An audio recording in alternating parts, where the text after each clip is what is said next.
आपके साथ मैं हूं ऋतु। बुलेटिन की शुरुआत करेंगे और आज बात करेंगे अमेरिकी राष्ट्रपति डोनाल्ड ट्रंप के एक दावे की। जी हां, दावा किया गया है कि भारत ने रूसी तेल खरीदना बंद कर दिया है, लेकिन हकीकत कुछ और ही कहानी बयां कर रही है। भारत ने रूसी तेल की खरीद पूरी तरह से नहीं रोकी है, हालांकि इसमें कमी जरूर आई है। एक रिपोर्ट के मुताबिक यहां पर भारत ने रियायती रूसी तेल की खरीद घटाने से रूस पर दबाव बढ़ गया है और उसके दर्जनों तेल टैंकर अब एशियाई खरीदारों की तलाश में समुद्र में भटक रहे हैं। तकरीबन 1.5 करोड़ बैरल यूरल्स क्रूड जो है लदे कम से कम 12 टैंकर इन महासागर और एशियाई समुद्री मार्गों पर बिना तय मंजिल घूम रहे हैं।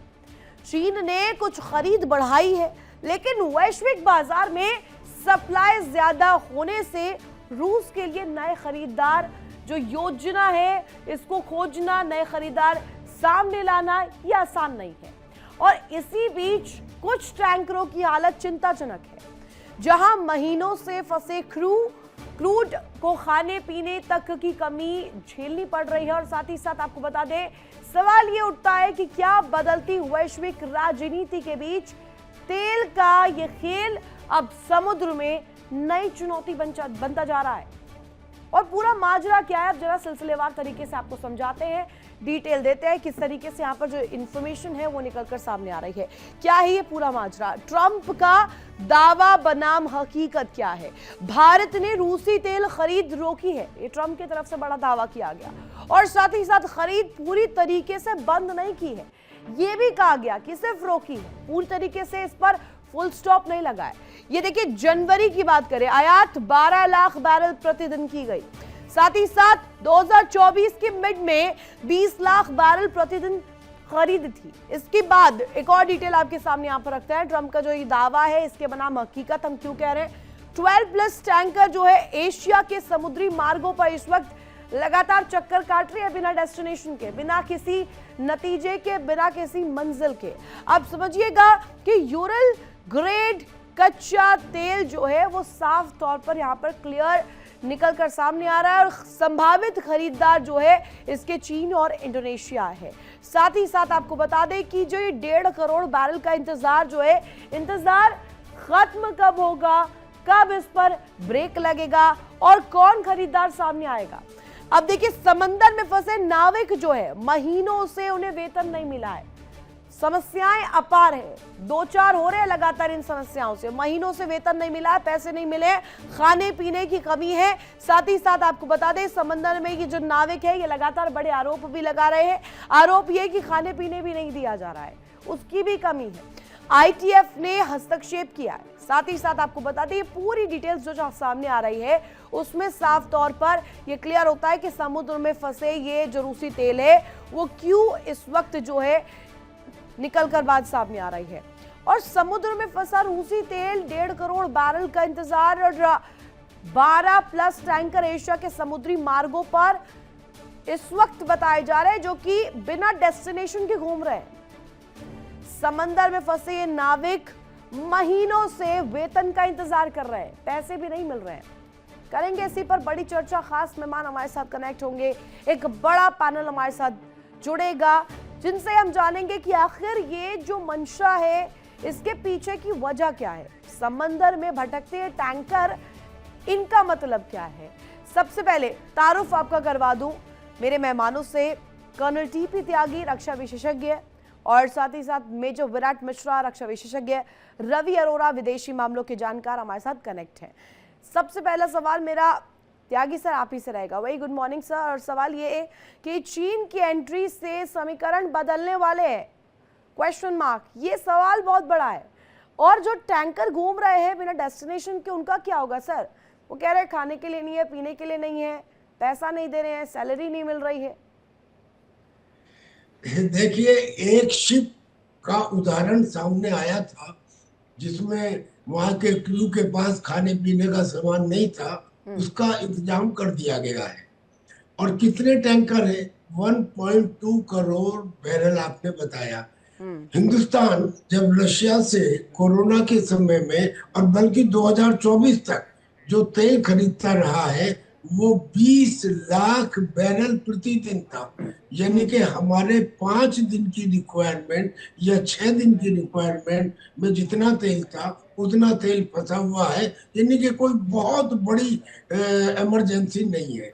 दूसरी बात कि वो जो टैंकर्स हैं वो पुराने टैंकर हैं, सोवियत यूनियन के जमाने के जो पुराने टैंकर्स हैं जिनके ऊपर सैंक्शंस नहीं लगे हैं, राइट। क्योंकि नए टैंकर्स पे सैंक्शन लगा दिए गए थे। खैर, उन टैंकर्स के अंदर ये तेल है और ये रेड सी से, अटलांटिक सी से, मेडिटेरियन सी से एशिया की तरफ भेजे जा रहे हैं। ज्यादा चाइना ने उन्हें लेने से मना कर दिया है।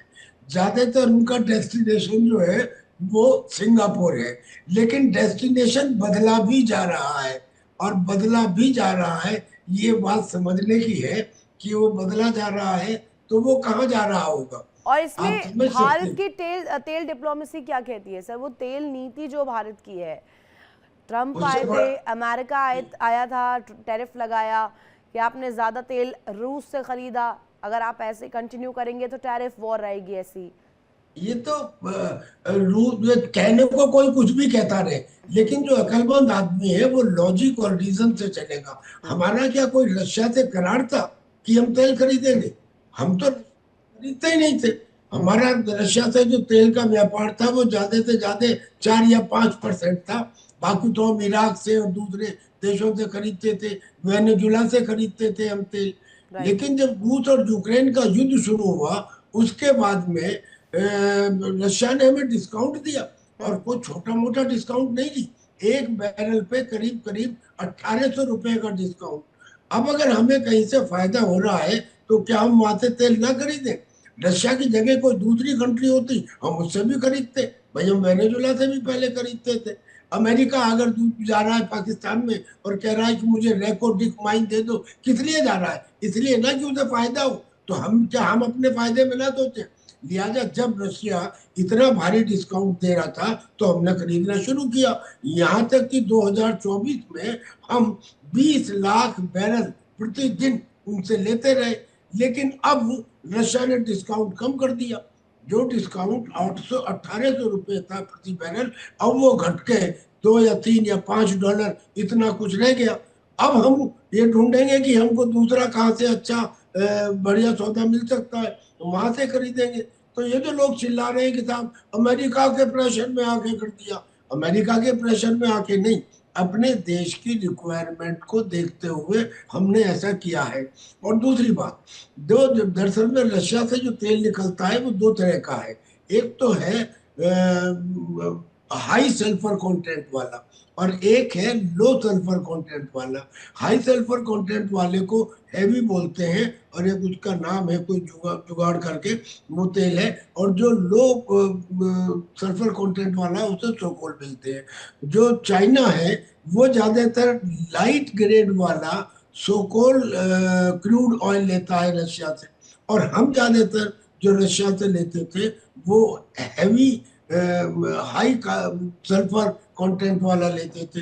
अब उसके पास में हाई सल्फर वाले कंटेंट का ही ज्यादा व्यापार है, तो इसलिए चाइना ने लेना बंद कर दिया। तो चाइना के लिए भी उसमें कोई प्रॉब्लम नहीं है, इंडिया के लिए भी कोई प्रॉब्लम नहीं है। अमेरिका का पॉइंट लाके ये कहना कि अमेरिका के प्रेशर में किया जा रहा है ये गलत है।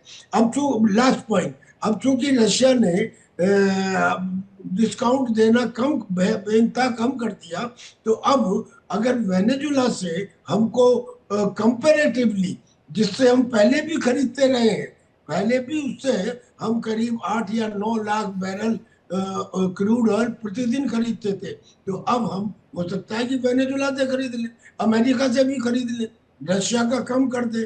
But there is no element involve के because of American pressure we are doing it. This is the demand of the country, जहां से सस्ता मिलेगा वहां से खरीदेंगे। बिल्कुल त्यागी सर, आपने एकदम सटीक शब्दों में बताया है।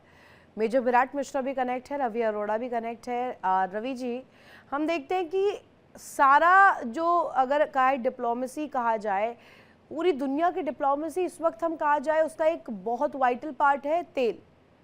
तेल के लिए रणनीति भी हो रही है, राजनीति भी हो रही है, और दावे भी हो रहे हैं और वायदे भी आ रहे हैं। एक तरफ अमेरिका भी है, एक तरफ ट्रंप भी है। अब रवि अरोड़ा जी, मुझे समझाइएगा कि भारत ने अपनी तेल नीति बदल दी, तेल लेना छोड़ दिया रूस से, ये ट्रंप के दावे किस प्रेशर में आए हैं? क्या ये भी एक अलग टैक्टिक्स है? नहीं रितु जी, मुझे लगता है जिस प्रकार से आपको याद होगा कि जब यूक्रेन और रूस की लड़ाई शुरू हुई थी, उस समय से ही जिस प्रकार से अमेरिका ने सैंक्शन लगाए थे, वो सैंक्शन लगाने के बाद भारत पर भी पूरा दबाव बनाने की कोशिश की थी, लेकिन भारत कभी भी अपने जो उसकी नीति है उससे कभी हटा नहीं। उसने उसको सस्ते रेट पर तेल मिला तो यूक्रेन ने, रूस ने ऑफर किया, ठीक है। वो उससे पहले इराक, सऊदी अरब, यूनाइटेड अरब अमीरात और वेनेजुएला से हम तेल ले रहे थे, कोई दिक्कत नहीं थी। लेकिन जब हमें सस्ते रेट पे, क्योंकि देखिए तो भारत सरकार की एक ही नीति है, इंडियन फर्स्ट। भारतीयों को अगर हमें सस्ता तेल देना है तो हमें जहां सस्ता मिलेगा हम लेंगे। भारत इस मामले पूरी तरह से स्पष्ट है।